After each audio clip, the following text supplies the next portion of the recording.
কিন্তু যতবারই নিজেকে প্রস্তুত করতাম এমনটা করবার জন্য, ততবার হাম্মার মৃত মুখটা ভেসে উঠত চোখের সামনে।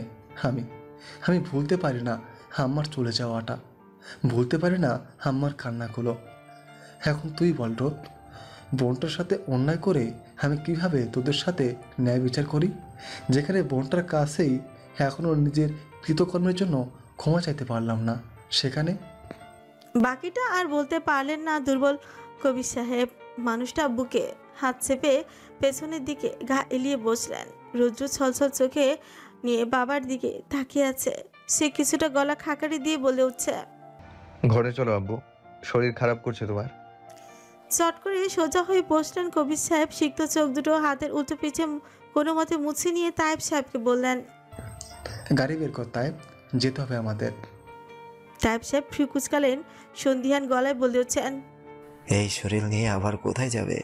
এখন কোথাও যেতে হবে না, তুমি বরং অন্য সময়। তোকে যা বলছি তাই কর। আমি কবির হোসান এখনো যথেষ্ট বলবান, সে নিয়ে কোনো সন্দেহ করিস না। তাড়াতাড়ি গাড়ি বের কর। অগত্যা এমন ধমকে তড়িঘড়ি করে মাথা নাড়িয়ে বেরিয়ে গেলেন তায়েব সাহেব। কবির সাহেব ধীরে ধীরে বসা ছেড়ে উঠে দাঁড়ালেন। সাব্বির সাহেবও ভাইয়ের ঢাল হয়ে দাঁড়িয়ে পড়লেন। কবির সাহেব আলতো হয়েছে মানুষের এক হাত চেপে ধরে সামনে এগোলেন। খানিকটা এগিয়ে আসতেই তাসিক সাহেবের দিকে তাকিয়ে গম্ভীর মুখে বললেন, তোকে কি আলাদা নিমন্ত্রণ পত্র পাঠাতে হবে নাকি? চলাই। তাসিক সাহেব মাথা চুলকে মুচকে হাসলেন। তারপর বড় ভাইয়ের এক হাত চেপে ধরে এগোতে লাগলেন তালে তাল মিলিয়ে। এদিকে তাদের অমন চলে যাওয়ার পথে মুগ্ধ চোখে তাকিয়ে রইল বাড়ির সকলে। এতদিনে যেন বাড়িতে জান ফিরে এলো। বাড়ির কর্তাদের চলে যাওয়ার পরপরই রেহান বেরিয়ে গেল হসপিটালের উদ্দেশ্যে। তার বউটা যে অসুস্থ, এই মুহূর্তে হসপিটাল থেকে টেস্টের রিপোর্টগুলো না আনলেই নয়।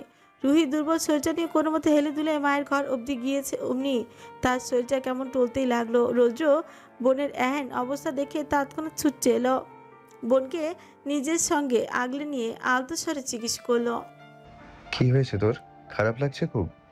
রুহি চোখ বুজে পড়ে আছে ভাইয়ের বুকে। ভাইয়ের কথার প্রত্যুত্তরে শুধু হু হাতেই জবাব দিয়ে যাচ্ছে মির্জা। রৌদ্র তৎক্ষণাৎ মেয়েটাকে পাজা করে তুলে নিল। তারপর এগিয়ে গেল রুহির ঘরের দিকে। জুবেদা বেগম সহ বাকিরাও ছুটলেন রৌদ্রের পিছু পিছু।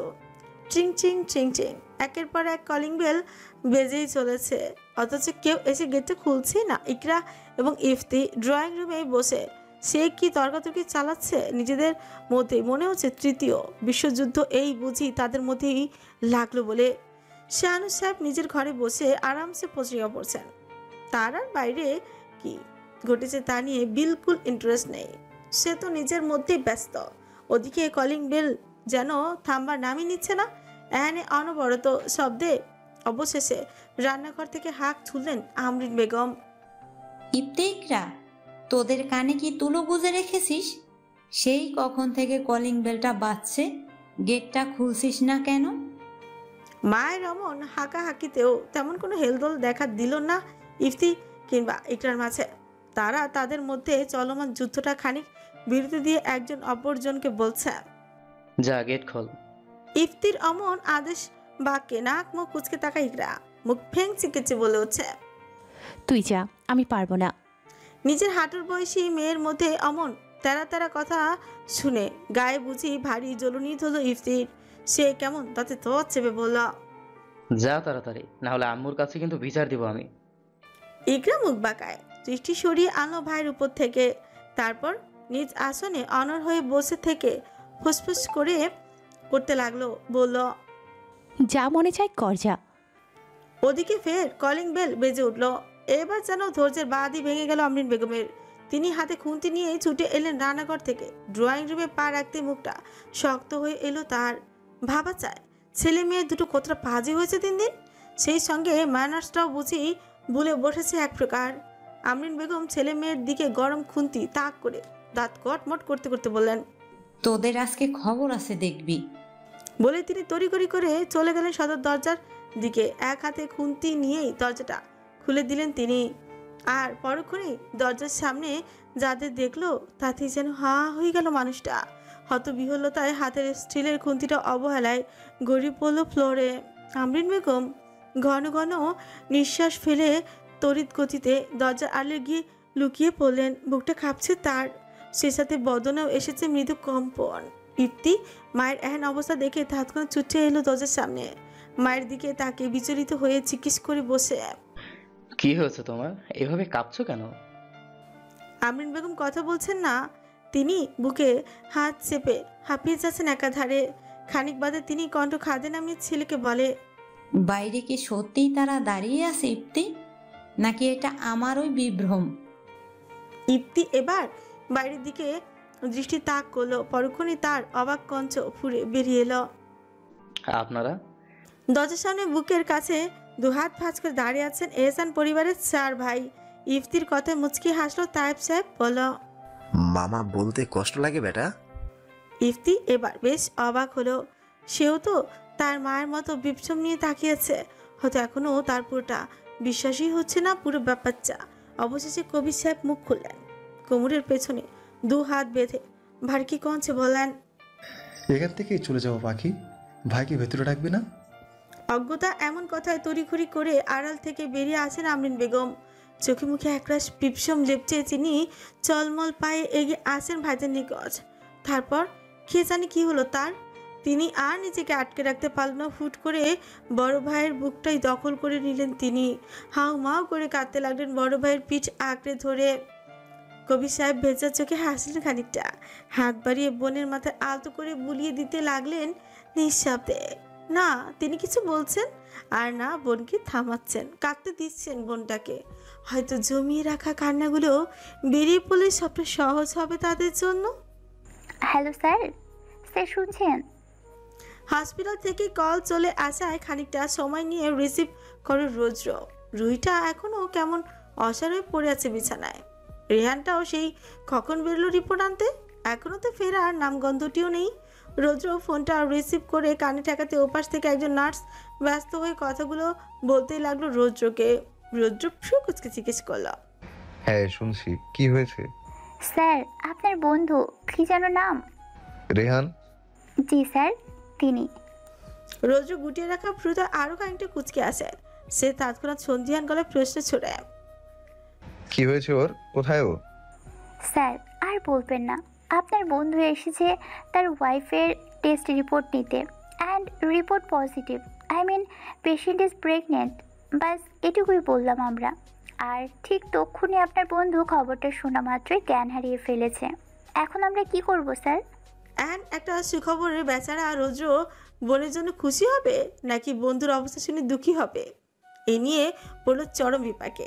ছেলেটা তৎক্ষণাৎ ছুঁচকামড়ে হাসলো নিঃশব্দে। কপালে খানিকটা আঙুল স্লাইড করতে করতে বলল, ওকে দেখে রাখুন, আমি আসছি। Okay sir. রৌদ্র নিচ থেকে ফোনটা খট করে কেটে দিল। তারপর বোনের দিকে তাকে মুচকি হেসে এগিয়ে গেল বিছানার দিকে। রুহির মাথা আলতো করে হাত বুলিয়ে কপালে বরাবর আলতো করে চুমু খেয়ে বসলো ছেলেটা। বিড়বিড় করে বলল, কংগ্রেস বুড়ি। চোখ বুজে রেখে খানিকটা নড়ে চড়ে উঠলো রুহি। মেয়েটাকে নড়তে দেখে রৌদ্র সতর্ক বুলি আউড়িয়ে বলল, হুম, টেক রেস্ট বাচ্চা, ভাইয়া আসছি। বলেই চলে যেতে লাগলো ঘর ছেড়ে। ঠিক তখনই জুবাইদা বেগম আটকালেন ছেলেকে। সন্ধিহান কণ্ঠে প্রশ্ন ছুড়ে বললেন, কি হয়েছে রোদ? এখন আবার কোথায় যাচ্ছিস তুই? তোমার মেয়ের জামাইকে আনতে যাচ্ছি। রৌদ্র ঘাড় বাঁকিয়ে তাকায় মায়ের দিকে, মুখ টিপে হেসে বলে হচ্ছে। এহেন কথা ফের ফুর কুচকান জুবাইদা বেগম, বললেন, আনতে যাচ্ছিস মানে?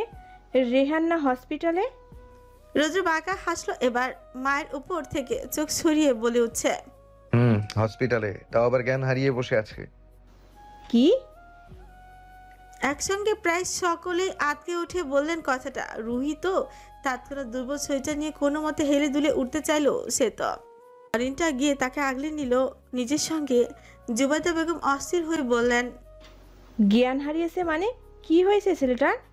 রৌদ্র ফুস করে নিঃশ্বাস ফেল, মুচকি হেসে বলে উঠল, আমি মামা হচ্ছি মা। মামা ভেবেছিলাম মিষ্টি এনে তারপরেই কথাটা বলবো, কিন্তু সে যাকে তোমার রাত পাগল জামাই বউয়ের প্রেগনেন্সির কথা শুনেই জ্ঞান হারিয়েছে। বোধহয় অতিরিক্ত আনন্দে এহেন অবস্থা হয়েছে তার, তাই তো এখন তাকেই আনতে যাচ্ছি।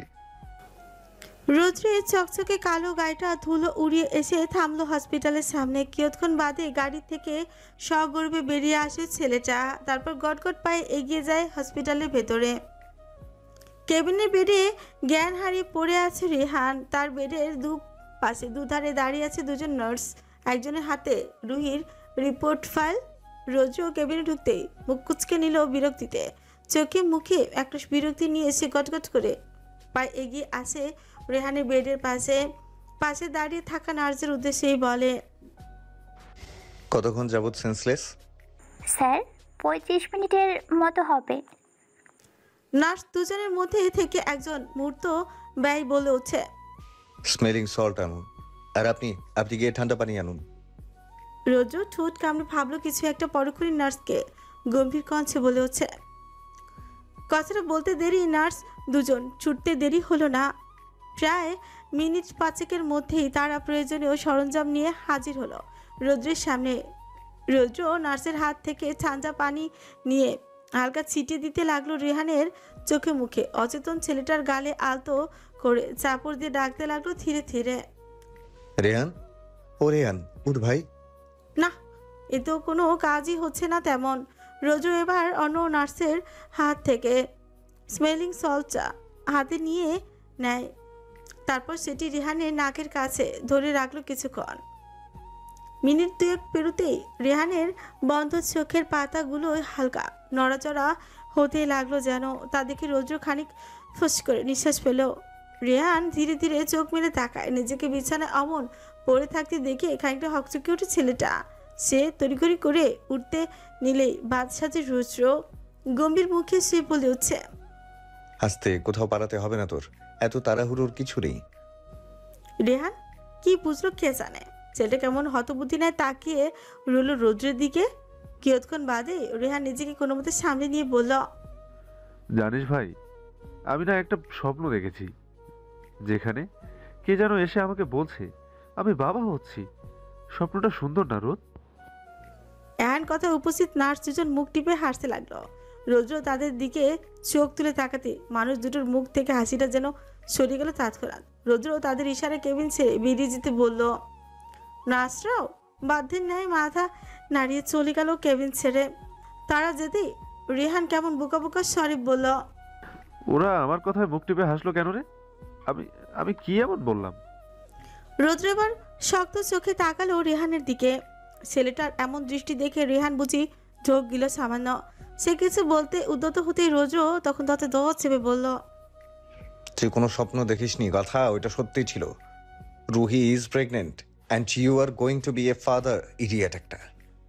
হঠাৎ এহেন বাকি হতভম্ব হয়ে গেল বেচারা রেহান। এতক্ষণ সে যেটাকে স্বপ্ন ভেবে এসেছিল, তাহলে সেটা সত্যি ছিল।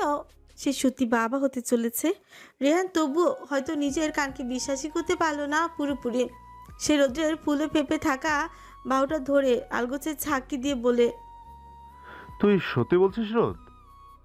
M I going to be a father? এ পর্যায়ে মুচকি হাসলো রৌদ্র। রেহানকে এক হাতে জড়িয়ে ধরে হাসি মুখে বলল, ইয়েস বাড়ি, আমি মামা হচ্ছি। কথাটা শোনা মাত্র খুশিতে আত্মহারা হয়ে পড়ল রেহান। অতিরিক্ত খুশিতে ছেলেটার চোখ ভরে উঠেছে অশ্রুতে। একদিকে তার চোখের কোটরে অশ্রু ভর্তি, অন্যদিকে তার ঠোঁটের কোণে লেগে আছে প্রশান্তির হাসি। রৌদ্র আশ্চর্য হয়ে দেখলো রেহানকে। ছেলেটা কাঁদছে আবার হাসছেও। বাবা হওয়ার সুখ কি সত্যি এতটা প্রশান্তিদায়ক? রৌদ্র আলগোছে রেহানের কাঁধে হাত রাখলো, ভরাট কণ্ঠে বলল, এভাবে ছিচকা তুলে মেয়েদের মতো কাঁদছিস কেন বোকা? রেহান এবারেও বেজা চোখে হাসলো খানিকটা। চোখ দুটো নামিয়ে রেখে হাত দুটো নিজের সামনে এনে ছেলেটা কেমন ধরে আসা কঞ্চে বলতে লাগলো, ভাই, আমার অংশ আসতে যাচ্ছে পৃথিবীতে। আমার আর আমার শ্যামবতীর অংশ। আমি আমার শ্যামবতী আর আমাদের ছোট জাদু শোনা। আমি এই আনন্দ কিভাবে প্রকাশ করব ভাই? আমি যে সত্যি নাচতে ইচ্ছে করছে। রৌদ্র অনিমেষ চোখে তাকিয়ে রইল রেহানের দিকে। ছেলেটা চোখে মুখে সে কি প্রশান্তির ছাপ! আশ্চর্য, হঠাৎ করে রেহানের চেহারায় এত জৌলুস দেখা যাচ্ছে কেন? বাবা হতে চলেছে বলেই কি ছেলেটার রূপ বেড়ে যাচ্ছে? হয়তো বা। কবির সাহেব মাত্র ফিরে এসেছেন এহসান বাড়িতে। সঙ্গে করে নিয়ে এসেছেন নিজের বোন ভগ্নিপতি এবং ভাগ্নিকে। আমরিন বেগমকে পেয়েই বাড়িতে শুরু হয়ে গিয়েছে কান্নাকাটির আসর। প্রথম দিকে জুবাইদা বেগম ও রাফিয়া বেগম তো নিজেদের করা সেদিনকার বাজে ব্যবহারের জন্য লজ্জা চোখ মেলাতে পারেননি আমরিন বেগমের সাথে। সে তো আমরিন বেগম নিজ থেকে এসে বড় ভাবিদের বুকে ঝাঁপিয়ে পড়লেন। আর তারপর থেকেই শুরু হয়ে গেল বাড়ির গৃহিণীদের কান্নাকাটি। মেহরিন বেগম এতক্ষণ দূরে দূরে ছিলেন, এমনিতেই মানুষটা ছিচকাঁদুনে যা, কাউকে কাঁদতে দেখলেই যেন চোখ থেকে আপনা আপনি অশ্রু গড়িয়ে পড়ে তার। তার উপর আজ এতগুলো বছর পর বড় বোনকে অমন চোখের সামনে দেখে কি আর নিজেকে আটকে রাখতে পারবেন তিনি? তাই তো তিনি ছলছল চোখে ড্রয়িং রুম পেরিয়ে রান্নাঘরে গিয়ে খুপটি মেরে লুকিয়ে রইলেন। এদিকে কবির সাহেবরা বাড়িতে আসতেই পেয়ে গেলেন সুসংবাদ। রুহির খবর শুনতেই চার ভাই সে কি আনন্দ। তাসিক সাহেব এবং তায়েব সাহেব তো সেই কখনই বেরিয়ে পড়েছেন মিষ্টি আনতে। অত বড় একটা সুখবর কি আর মিষ্টি মুখ ছাড়া চলে? আমরিন বেগম সিক্ত চোখে নিজের বাবার ভিটেটায় চোখ বোলাচ্ছেন। আজ ঠিক কতগুলো বছর পর আবারও তিনি আসলেন এ বাড়িতে। আমরিন বেগম চুপচাপ দাঁড়িয়েছিলেন সিঁড়ির কোণে। ঠিক তখনই তার কাঁধে কারো হাতের শীতল স্পর্শ পেতে পাশ ফিরে তাকালেন তিনি। দেখলেন মাইমুনা বেগম হাসি মুখে তার দিকেই তাকিয়ে আছে। আমরিন বেগম আলতো করে হাসলেন, হাত বাড়িয়ে বললেন, সবটা কেমন আগের মতোই আছে ভাবি। মাইমুনা বেগম মাথা ঝাঁকালেন, খানিকটা ক্ষুদ্র নিঃশ্বাস ফেলে বললেন, এতদিন আগের মতো না থাকলেও এখন সবটা আগের মতোই লাগছে পাখি। আমরিন বেগম ভেজা চোখে হাসলো একটুখানি। অন্যদিকে বাড়িতে ইফতি আর ইকরা আসার পর থেকে ছেলে মেয়েগুলো সব একসঙ্গে আড্ডা বসিয়েছে রুহির রুমে। ইকরা আর ইফতি অল্পতেই মিশে গিয়েছে সকলের সঙ্গে।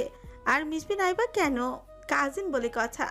একে অপরের সাথে মিশে যাওয়া যেন চুটকির ব্যাপার ছেলে মেয়েগুলোর জন্য। কিন্তু সবার সঙ্গে ইফতির ভাব জমলেও আহিরার সাথে তার ভাব জমে ওঠেনি মোটেও।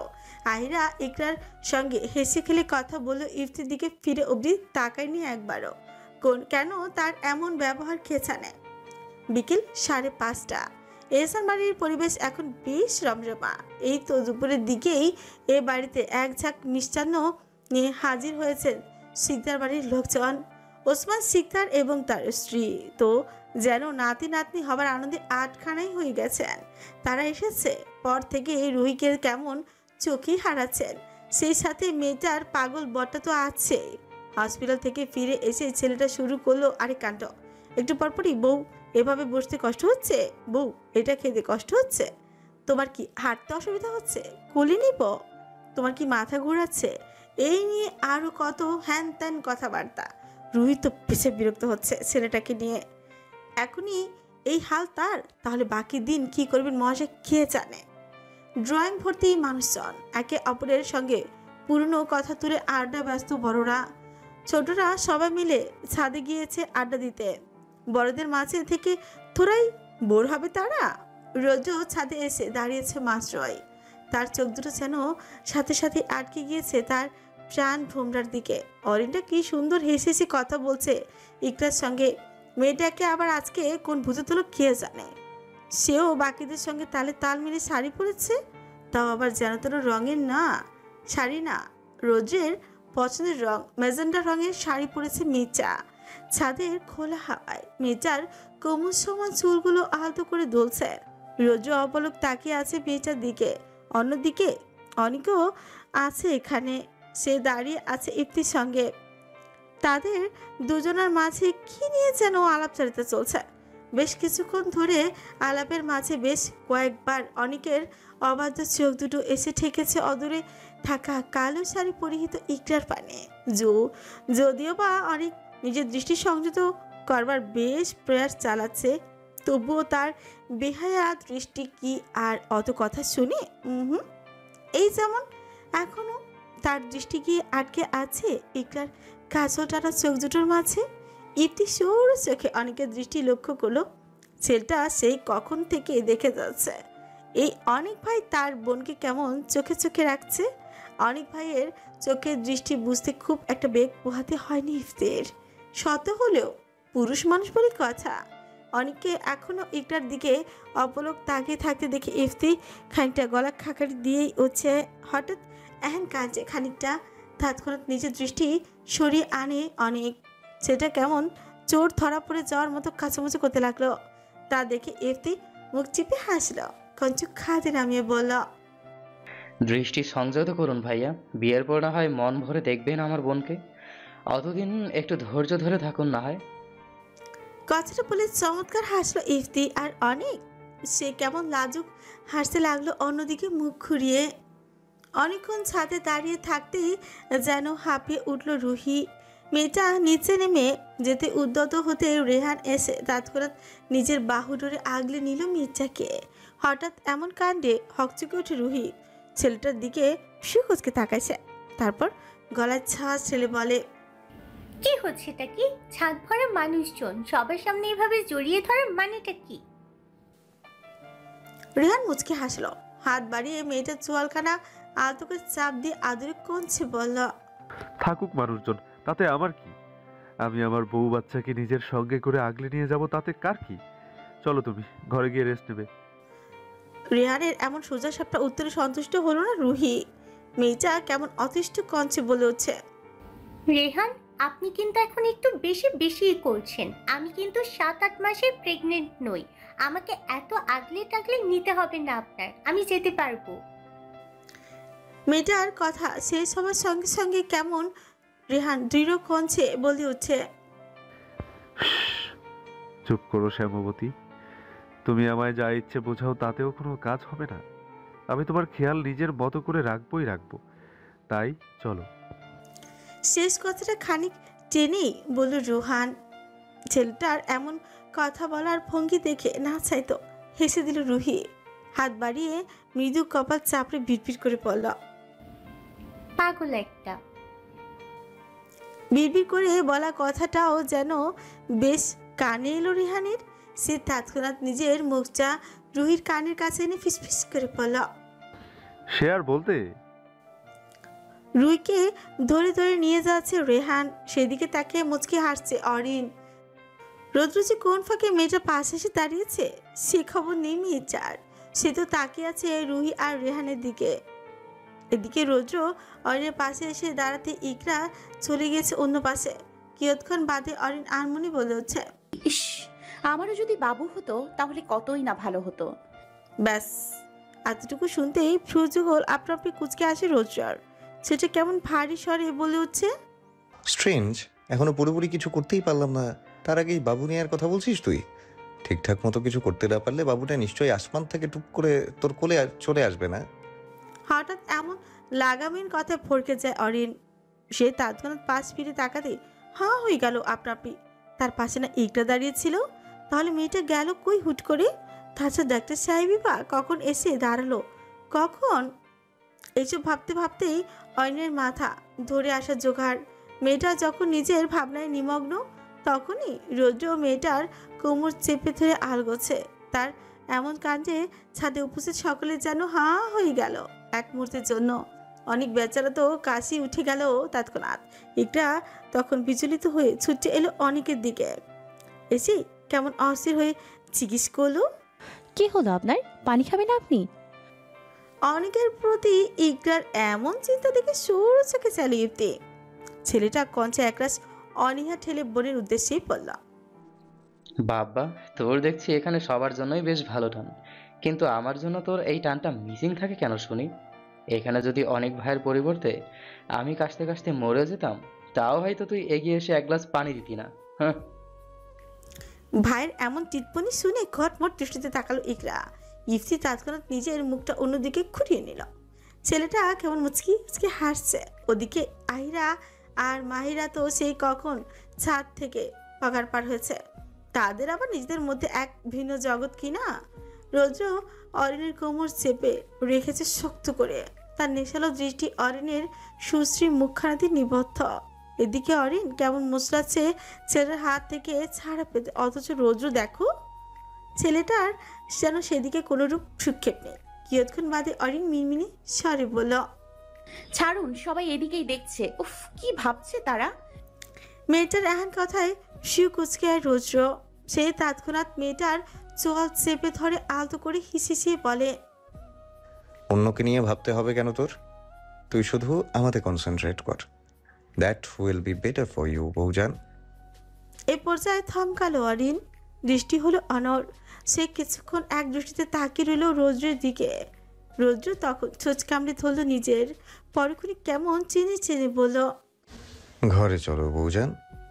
এন কথা কর্ণকুহুরে পৌঁছানো মাত্র মৃদুভাবে কেঁপে উঠছে অরেন।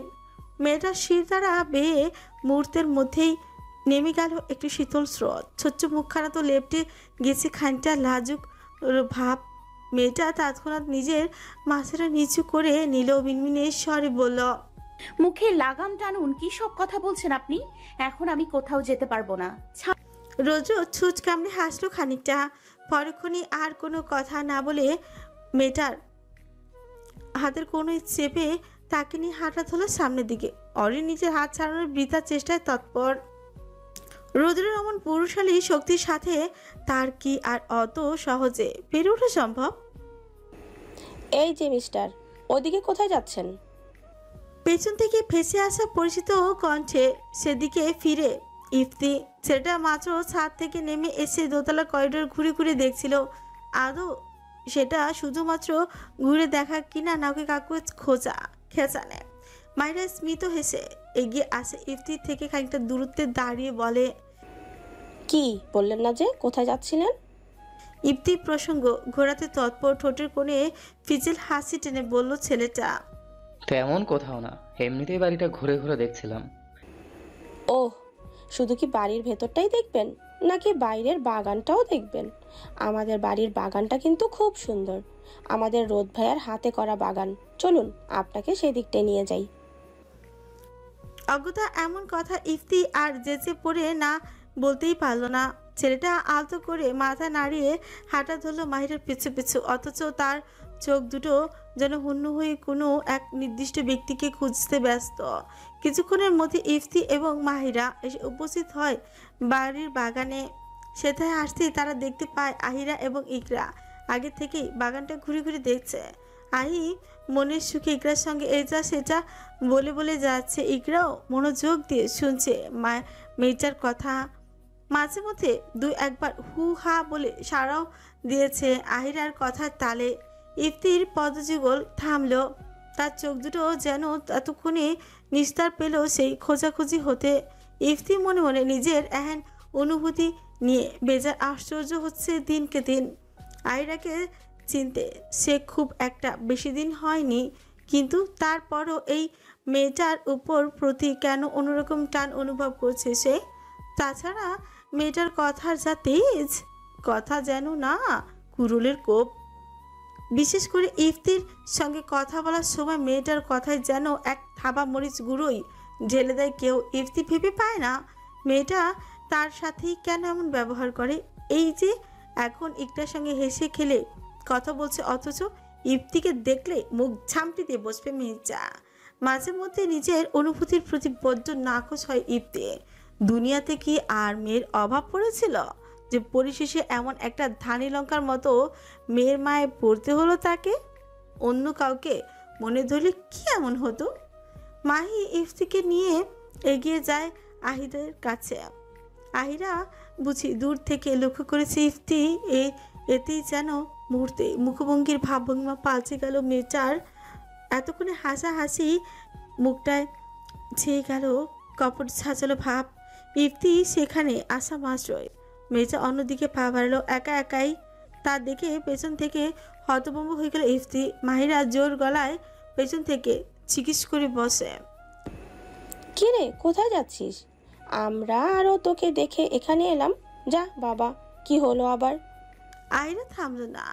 গটগট পায়ে বাগান থেকে বেরিয়ে গেল, বাড়ির ভেতরে ঢুকেই পড়লো আলগোছায়। এদিকে ইকরা যেন মেয়েটার হঠাৎ পরিবর্তনে কিছু একটা আন্দাজ করতে পারলো মনে মনে। রৌদ্র অরিনকে টেনে টুনে অরিনের রুমে নিয়ে এসেছে। মেয়েটা সে কখন থেকে চলে যাওয়ার জন্য কত শত কথা বলে যাচ্ছে, অথচ রৌদ্র তাকে কিছুতেই ছাড়ছে না। ছেলেটা অরিনকে পাজা কোলে তুলে হাঁটছে পুরো ঘরময়। অরিন এবার অতিষ্ঠ কণ্ঠে বলে উঠছে, পারুন না আমায়, পুরো বাড়ি ভর্তি মানুষজন, কেউ একটা কিছু ঘুণাক্ষরেও টের পেয়ে গেলে কেলেঙ্কারি হয়ে যাবে। নামান আমায়। কে আসলে কার কথা? রোজও মেয়েটার দিকে থাকে, মুচকি হাসছে আর হাঁটছে। কিছুক্ষণ পর রোজও তার হাঁটা থামালো, মেয়েটাকে কোলে নিয়ে খাটে গিয়ে বসলো। তারপর নেশালো চোখে মেয়েটাকে আপাতমস্তক বড় করে কি স্বরে বলল, You are looking damn pretty, honey.